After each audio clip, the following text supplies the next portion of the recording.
vamos al Evangelio según San Lucas.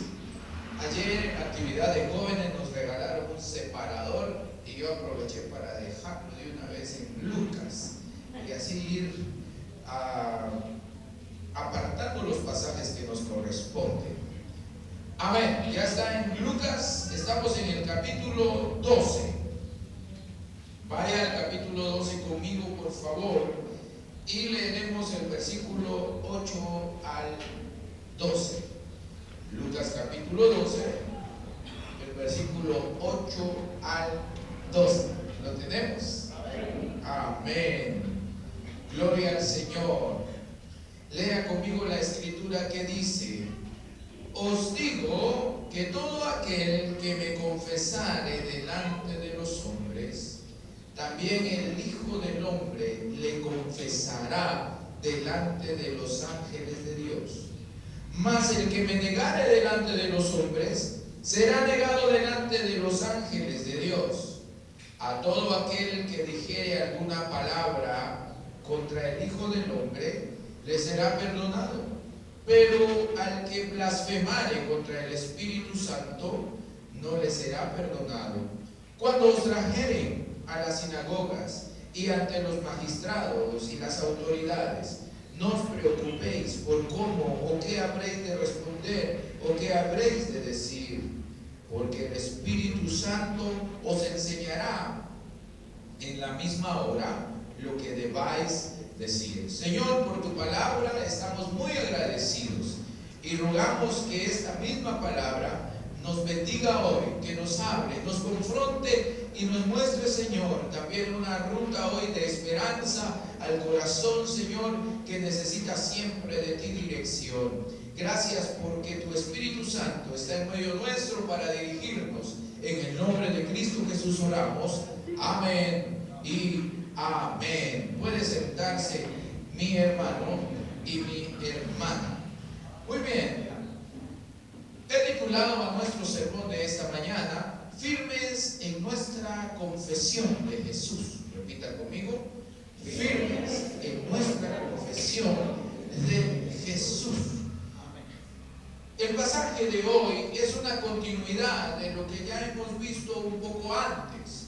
Un encuentro de Jesús con líderes religiosos que intentan, hermanos, intimidarlo a él, que intentan intimidar al maestro. Estamos hablando de un grupo de hombres que a través de ciertas preguntas desean hacer de Jesús un hombre que quede avergonzado, o desean hacerlo quedar mal ante la sociedad de su momento. Sin embargo, Jesús tiene una conversación con ellos, pero estamos llegando hoy a un punto en donde Jesús, fíjense que la última lección que tuvimos acá es sobre Jesús hablándole a sus discípulos y diciéndoles: no deben temerle a los hombres, porque los hombres amedrentan, amenazan y pueden de alguna manera también hacerles daño a ustedes. Más bien, ustedes deben temerle a aquel que es dueño de la vida que tenemos acá, la vida física, material que vivimos en este mundo, pero también que es dueño de la vida eterna.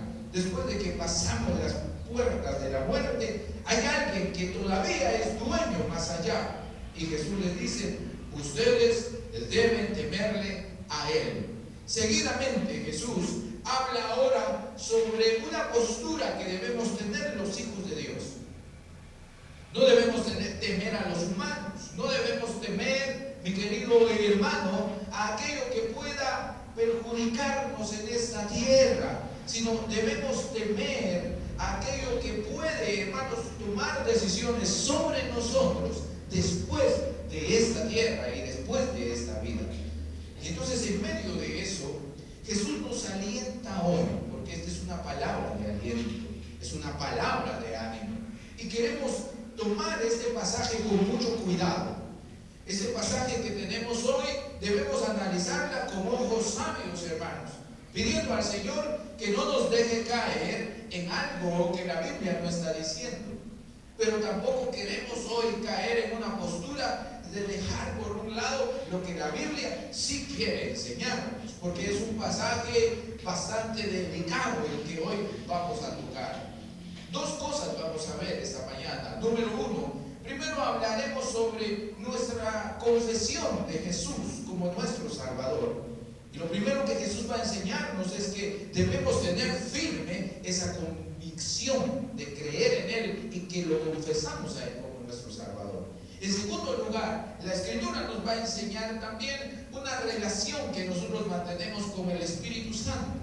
Y que esa conexión entre creer que Jesús es el Hijo de Dios y que es nuestro Salvador incluye también a la obra del Espíritu Santo.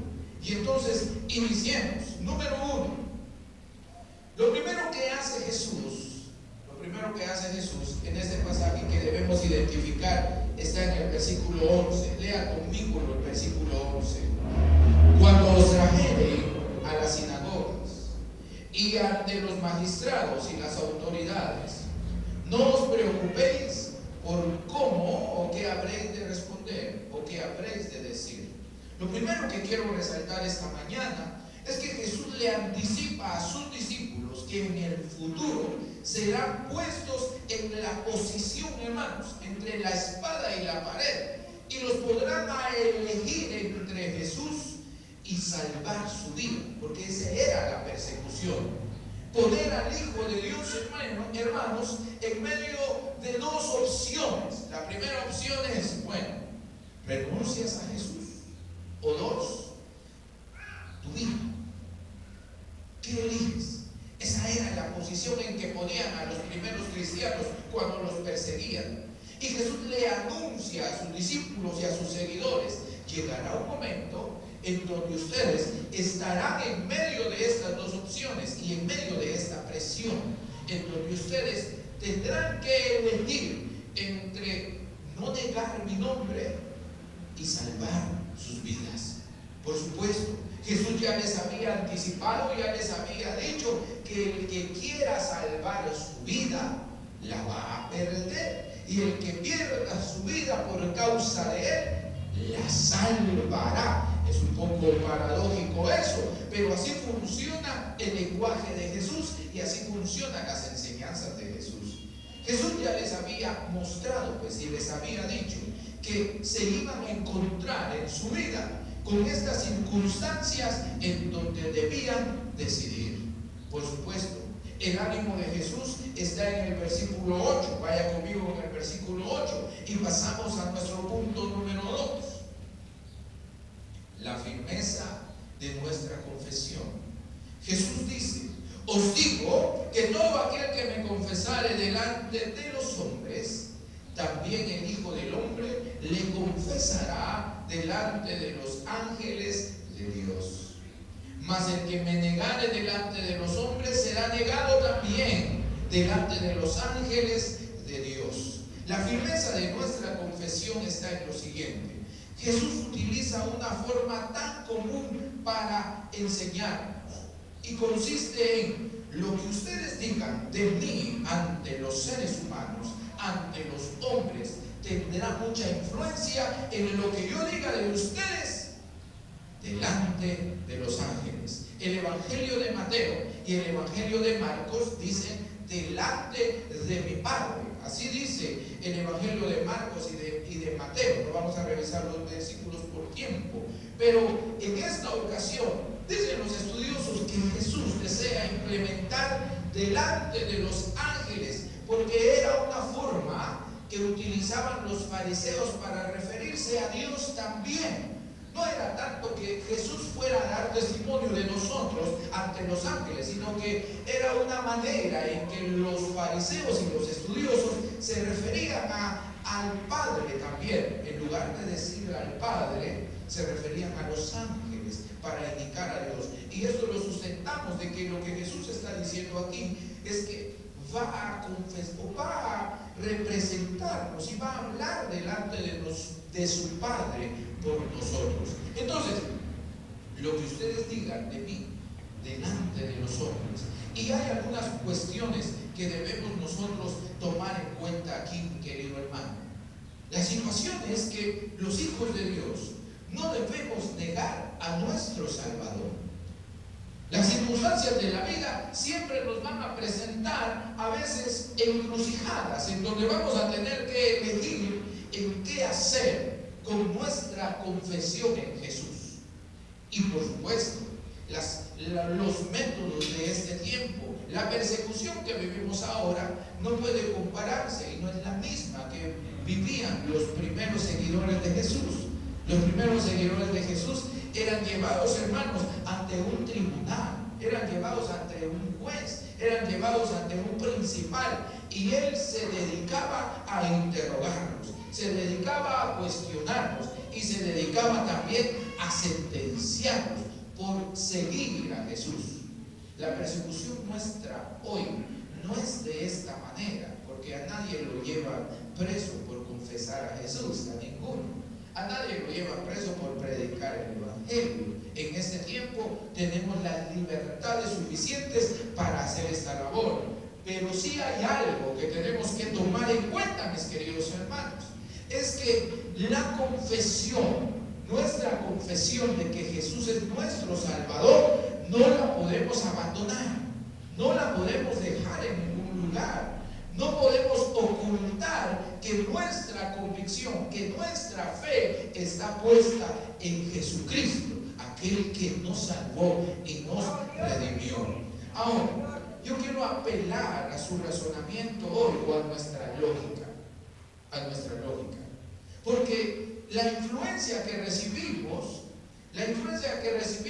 son construcciones de pequeños grupos que empiezan a pensar de alguna manera. A veces nosotros pensamos que nuestra forma de ver la vida, de que nuestra vida cristiana debe pasar por la vergüenza del mundo o la sociedad, pero no es así. Tanto los seres humanos que viven en Misco o en cualquier lugar del mundo tienen derecho a elegir el pensar lo que ellos deseen. Cada grupo, cada lugar, cada región tiene derecho a ver la vida como desee y como se le enseñó o como decida llevar su vida viendo la vida. Pero usted debe saber que usted como hijo de Dios también tiene el derecho y tiene el respaldo, hermanos, incluso de nuestras leyes en Guatemala para poder mantener su fe cristiana en donde quiera que esté. Entonces usted debe comprender que en el mundo hay diferentes grupos de personas y los diferentes grupos de personas van a pensar, hermanos, de diferente manera.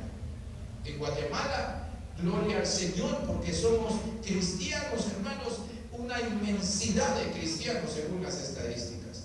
Más de 40,000 iglesias evangélicas en Guatemala, que tenemos una representación fuerte. Pero los hijos de Dios debemos aprender a sostener nuestra convicción y nuestros principios en Cristo Jesús, nuestro Salvador. Porque no es posible que siendo nosotros una cantidad o una población grande en Guatemala de hijos de Dios, que otras culturas, estoy buscando la palabra ahí, menores, de menor cantidad, eso quiero decir, no es minoritaria, ¿verdad? Minotarias, ¿sí? Otros grupos más pequeños, hermanos, tengan la capacidad de poder influir en nosotros como hijos de Dios. No puede ser posible que otros ideales que van en contra de la palabra del Señor, en contra de nuestras convicciones como hijos de Dios, tengan influencia en nosotros como salvos del Señor Jesús. No puede ser posible. Nosotros como hijos de Dios, en nuestra convicción, en nuestra conducta y en nuestros valores cristianos, deberíamos ser más influyentes en los grupos minoritarios. Nuestra confesión es importante. Y a partir de ahí tenemos que preguntarnos, ¿cómo es que un grupo que no confiesa a Cristo como Salvador puede influir más en nuestros hijos, en nuestros adolescentes, que nosotros mismos como cristianos en ellos? Dije que iba a apelar a su razonamiento en este momento. O sea que estamos pensando un poquito. ¿Cómo es que, hermanos, hay otras cosas de la televisión, de de las redes sociales, de cualquier cosa, cualquier aplicación que tiene más capacidad de influir en la conducta de nuestros hijos que nuestros propios valores y nuestras enseñanzas. Hermanos, debemos aprender en la vida cristiana a mantener nuestra confesión en Jesús como nuestro Salvador. Y esa confesión no solo es una acción en palabras, esa confesión no solo es una cuestión de decir y de hablar, esa confesión, hermanos, esa confesión es un andamiaje de valores y de principios de la Escritura que nos ayudan en la vida cotidiana. Decir yo confieso que soy de Jesús no es solo simplemente el decir, bueno, Jesús, ya hablé, ya dije. Esa palabra confesar incluye que yo también creo en los principios y en las enseñanzas de Jesús. Esa palabra confesar también implica que yo, hermanos, vivo bajo las normas y las enseñanzas del Señor Jesús como mi Maestro. Esa palabra confesar también me lleva a pensar que tengo la responsabilidad de mantenerme, tengo la responsabilidad de vivir para Dios siempre de acuerdo a sus normas. La confesión en Jesús. La confesión en Jesús tiene que ver con todo lo que hacemos, con todo lo que decimos, en la manera que actuamos, la manera, hermanos, que pensamos y vemos la vida. También debemos revisar si integra a Jesús y si Jesús está presente en nuestra manera de ver la vida o no está presente. Entonces Jesús dice, todo aquel que me confesare delante de los hombres, también el Hijo del Hombre le confesará delante de los ángeles de Dios.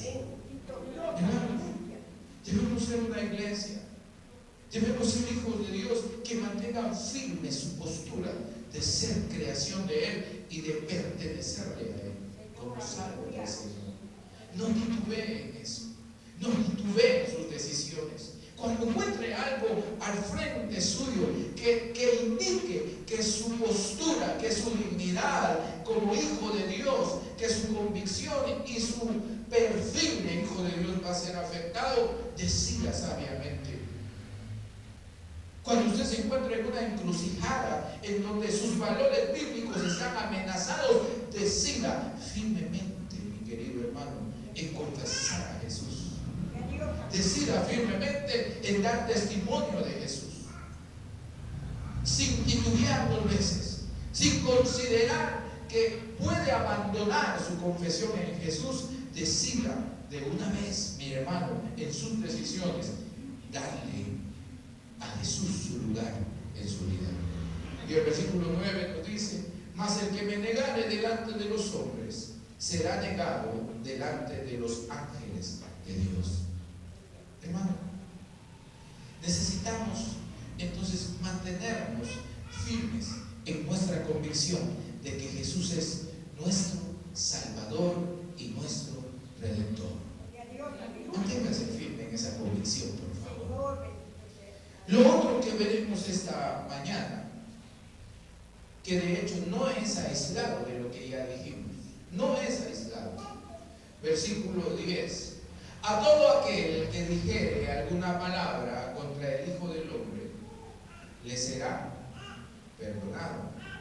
Pero al que blasfemare contra el Espíritu Santo, le será, ¿qué dice? No le será perdonado. Y aquí vamos a prestar una especial atención para poder decir lo siguiente. La palabra blasfemar significa difamar o injuriar. Cualquier forma de hablar injuriosamente, ultrajante, es un vocabulario ultrajante. Hablamos de calumniar cuando decimos que estamos blasfemando. Ahora, en la Biblia vamos a encontrar muchas acusaciones dirigidas a Jesús. Por ejemplo, se decía que Jesús era glotón, no sé si se acuerdan. Pero a Jesús le decía, es que Jesús come mucho, solo en fiestas se pasa, es glotón, es borracho, solo en fiestas se mantiene. Así tildaban a Jesús. Decía que Jesús era samaritano. Y cuando alguien le decía a otro judío, sos samaritano, ¿sí? Son como las palabras que a veces usted utiliza en su familia para hacer sentir mal a su familia. ¿Qué palabras utiliza usted para hacer sentir mal a su familia? Bueno, en los judíos, decirle samaritano al otro judío, hermanos, era insultarlo, era hacerlo sentir mal, era como degradarlo como ser humano. Cuando le decía samaritano. Entonces los fariseos, los estudiosos, la gente importante veía a Jesús y decía: este Jesús es un samaritano, y denigraban a Jesús así, lo hacían sentir inferior, decían que estaba loco, mi querido hermano, y que blasfemaba cuando perdonaba pecados, porque Jesús se acercaba a la gente y les decía: tus pecados te son perdonados. Y la gente se le quedaba viendo y decían de Jesús: este Jesús es un loco, este Jesús es un hombre perdido, depravado. ¿Cómo se le ocurre decir que puede perdonarle el pecado a los seres humanos? Tildaban a Jesús de loco, y que era un blasfemo, porque solo Dios podía perdonar pecados.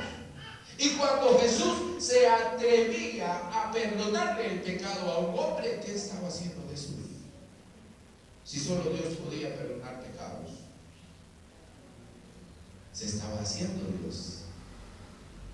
Y cuando Jesús se hace Dios, cuando Jesús se presenta como Dios y con la autoridad de Dios, los hombres lo ven y dicen: no puede ser, este Jesús está loco, ahora hasta dice que es Dios, porque perdona los pecados de los hombres.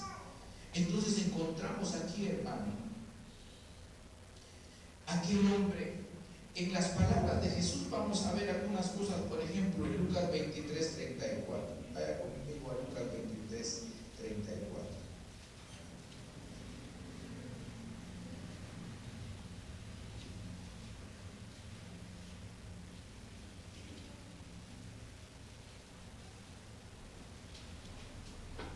Lucas 23, 34.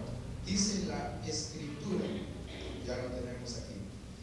Y Jesús decía, ¿qué decía Jesús? Padre, perdónalos, porque no saben lo que hacen. Y repartieron entre sí sus vestidos, echando fuera suertes. Jesús, en medio de todo esto, siempre fue un hombre que perdonó la ignorancia de los seres humanos, porque aquí Jesús está tratándolo de ignorantes. Está diciendo: no saben lo que están haciendo. Padre, por favor, perdona el pecado de estos hombres, porque ellos no saben a qué se están metiendo, no entienden qué es lo que realmente están haciendo. Hechos 3:17, vaya conmigo a Hechos 3:17, y vamos a ver una repetición de esta misma escena. Hechos 3:17. Mas ahora, hermanos, sé que por ignorancia lo habéis hecho, como también vosotros gobernantes. Perdón, gracias. Como vuestros gobernantes. Muchas gracias. Estamos hablando de la muerte de Jesús. Les está diciendo: ustedes hicieron estas cosas, pero lo hicieron ignorando algunas situaciones. Y lo deja en claro. Ahora quiero que vaya conmigo a Marcos 3:30, por favor. Ahí atrásito. Porque queremos empezar a aclarar algunas cosas respecto al pasaje de hoy. Marcos capítulo 3, versículo 30.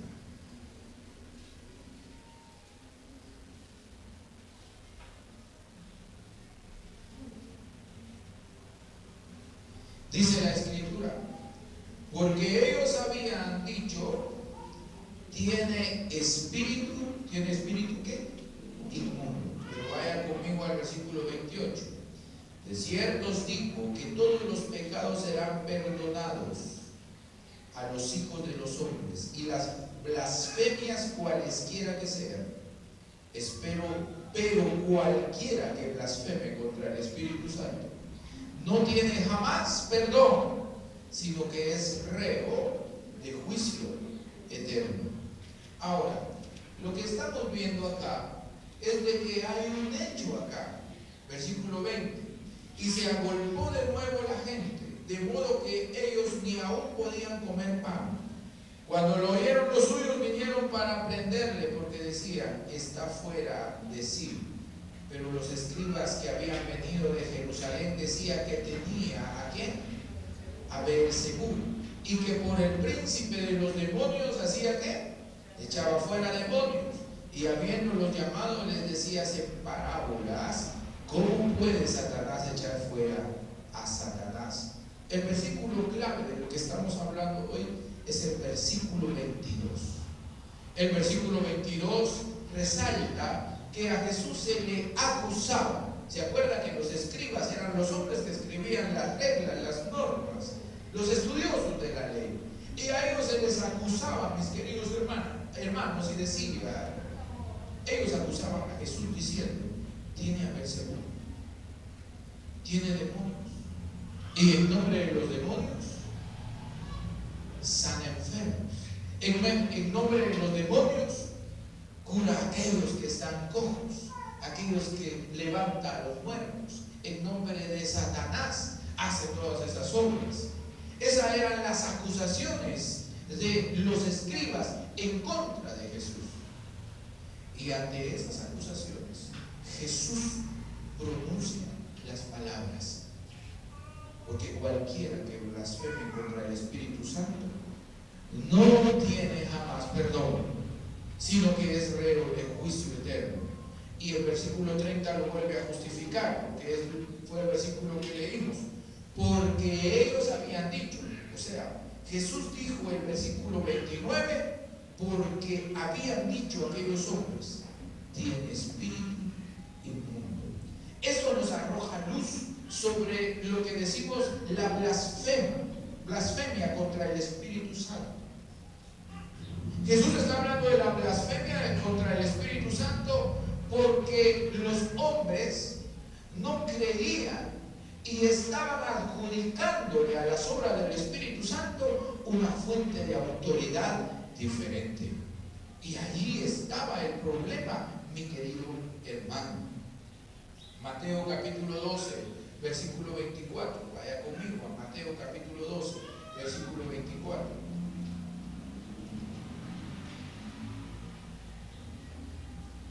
Dice la Escritura, mas los fariseos al oírlo decían, este no echa fuera los demonios, sino por Beelzebú, príncipe de los demonios. Volvemos a repetir la historia, hermanos. Volvemos a repetir lo que decían los hombres de Jesús. Lo que ellos decían no era simplemente una calumnia contra Jesús, sino una blasfemia contra el Espíritu Santo. Decían que el Espíritu Santo era Satanás, o sea, un espíritu inmundo. Esta es la blasfemia contra el Espíritu Santo, mis queridos hermanos.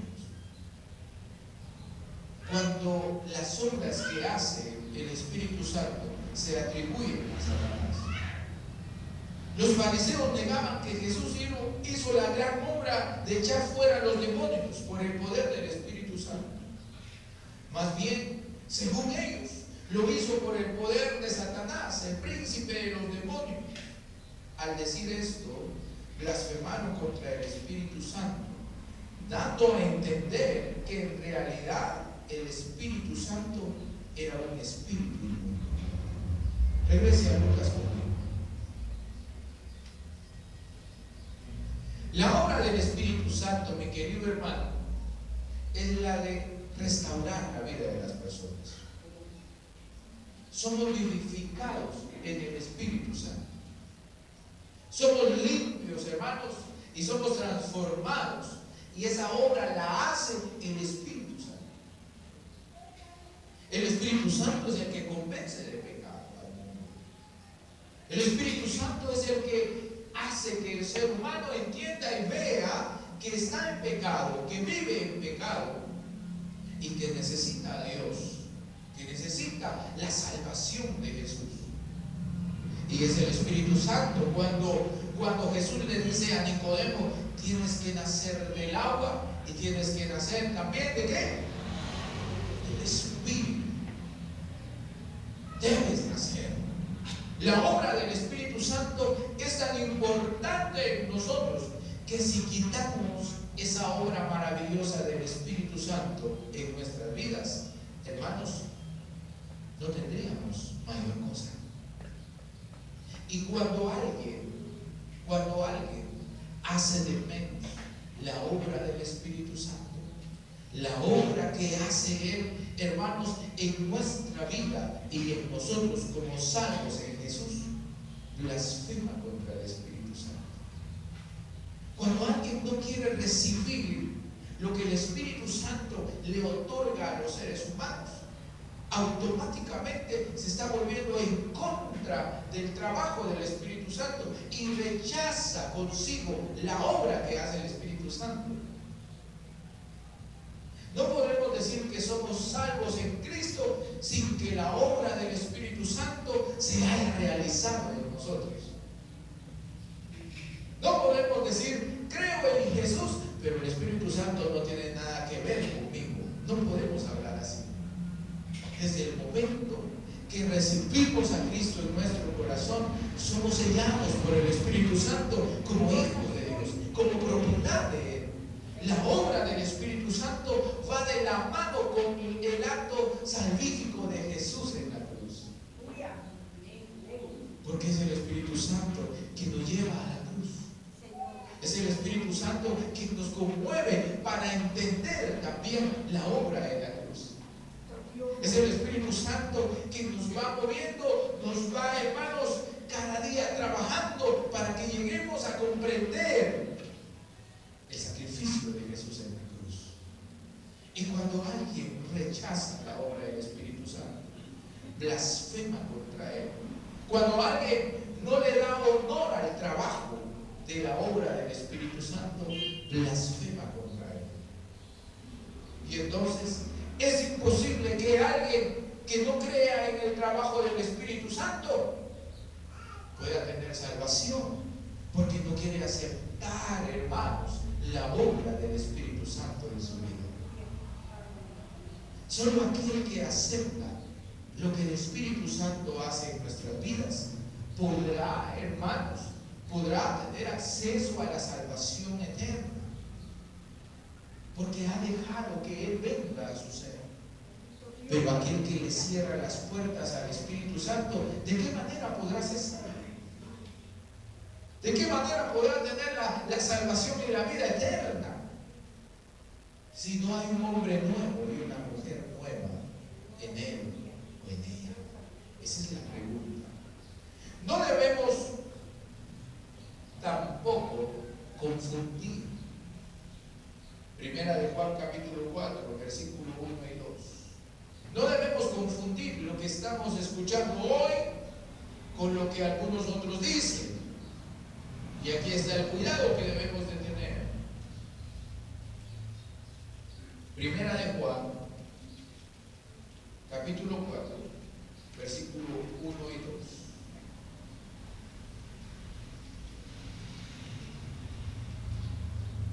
Dice la Escritura: amados, no creáis a todo espíritu, sino probad los espíritus si son de Dios, porque muchos falsos profetas han salido por el mundo. En esto conoced el Espíritu de Dios. Todo el espíritu que confiesa que Jesucristo ha venido en carne es de Dios. No significa que usted deba, hermano, simplemente creer en lo que ve, en lo que escucha. Lo que estamos diciendo es que una cosa es creer en la obra del Espíritu Santo que hace en nosotros de renovarnos como hijos de Dios, y otra cosa es indagar si las obras que vemos o escuchamos pertenecen realmente al Espíritu Santo de Dios o pertenecen a otros espíritus, dice la Escritura. Si son engaños, si son falsedades, no debemos confundir esas cosas. Cuando alguien diga que eso es falso, tiene que tener la convicción de que es falso. Tienen que saber realmente de que algo es falso, porque sí hay falsedades, si no la Biblia no hablara de eso. Si hay en algún momento algún tipo de engaño para los hijos de Dios, de algo que surja por ahí, que pueda hacerse pasar por obra del Espíritu Santo y que no lo sea. Lo que la Biblia nos enseña y nos instruye es de que los hijos de Dios debemos tener también cuidado con eso. El hecho de que Jesús diga que se puede blasfemar contra el Espíritu Santo no significa que no debamos nosotros indagar si las obras que ven nuestros ojos realmente pertenecen al Espíritu Santo. Negar al Espíritu Santo y blasfemar contra Él se refiere específicamente a no aceptar la obra maravillosa que Él hace en la vida de los seres humanos. Investigar si es el Espíritu Santo o no, detectar si es obra de Él, es una tarea de todo cristiano. Todos los hijos de Dios, todos los días, debemos estar convencidos de que lo que escuchamos, de lo que se nos dice, realmente es del Espíritu Santo, es la obra del Espíritu Santo o no en nuestras vidas. Terminemos. Versículo 11 de Lucas, por favor, 12. Cuando os trajeren a las sinagogas y ante los magistrados y las autoridades, no os preocupéis por cómo o qué habréis de responder o qué habréis de decir, porque el Espíritu Santo os enseñará en la misma hora lo que debéis decir. Creo que el Espíritu Santo siempre nos recuerda nuestras convicciones. El Espíritu Santo siempre nos hace memoria de lo que hay aquí en nuestro corazón y de lo que hemos aprendido.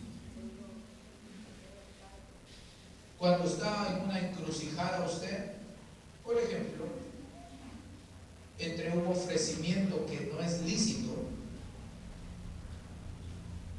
cuando usted está ante una circunstancia de esa, mira vos, te voy a dar tanto, pero tenés que firmar aquí que es por tanto, por ejemplo. Ante una encrucijada como esas, es el Espíritu Santo que trae a nuestra memoria de quiénes somos. Es el Espíritu de Dios el que trae a nuestra memoria qué es lo que debemos hacer y qué no debemos hacer. Es el Espíritu Santo el que viene y nos habla y nos dirige. Ante una provocación, hermanos, en la vida cotidiana, cuando alguien nos quiere provocar por nada en la vida, las palabras que necesitamos en ese momento nos las recuerda el Espíritu Santo de que acordate de lo que has aprendido de la Biblia. Acordate de lo que la Biblia te enseña ante las otras provocaciones, ante los pleitos, ante las debilidades, ante las situaciones difíciles de la vida. El Espíritu Santo es el que hace la obra de recordarnos siempre nuestros principios como hijos de Dios. Hermano, que el Espíritu Santo pueda tener un lugar especial siempre en nuestro ser y en nuestros corazones, porque de esa manera, mi querido hermano, podremos tener siempre el valor de poder mantener firme nuestra convicción de que Jesús es nuestro Salvador. Una persona que tiene siempre y constantemente una relación con la presencia del Señor y su Espíritu Santo, será una persona que siempre tendrá fortaleza y siempre tendrá alguien que le recuerde en quién cree y en quién ha sido salvo. En Jesús nuestro Salvador. Póngase de pie, por favor. Señor, te agradecemos. José, te agradecemos, Señor amado, y profundamente tu bondad, Señor. Agradecemos, Señor eterno, que tú nos puedas hoy llenar. Queremos agradecer que tu Espíritu Santo bendiga nuestras vidas. Queremos agradecer, Señor, que cada mañana, cuando nos acercamos a ti, podemos llenar nuestro corazón, Señor,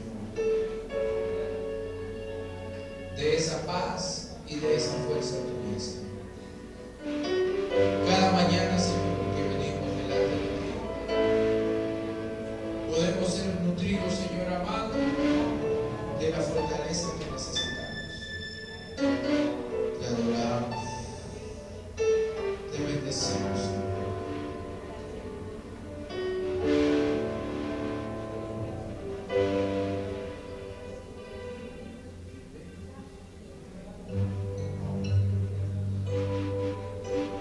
Puede decir conmigo esta mañana: ven, Espíritu, ven y lléname, Señor, de tu preciosa unción.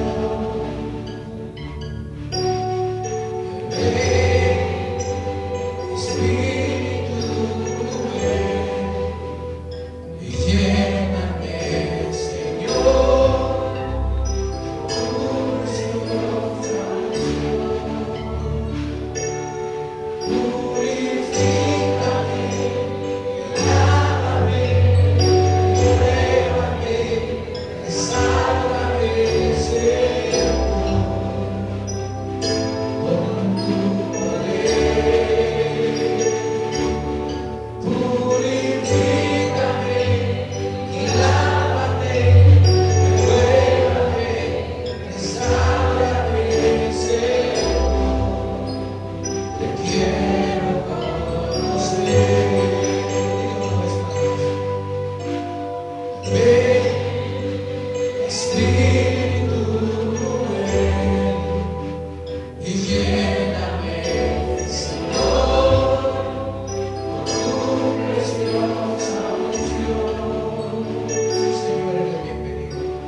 Señor, tu preciosa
gloria, te damos alabanza y adoración en esta mañana, en el nombre de Cristo Jesús. Amén y amén. Gloria al Señor.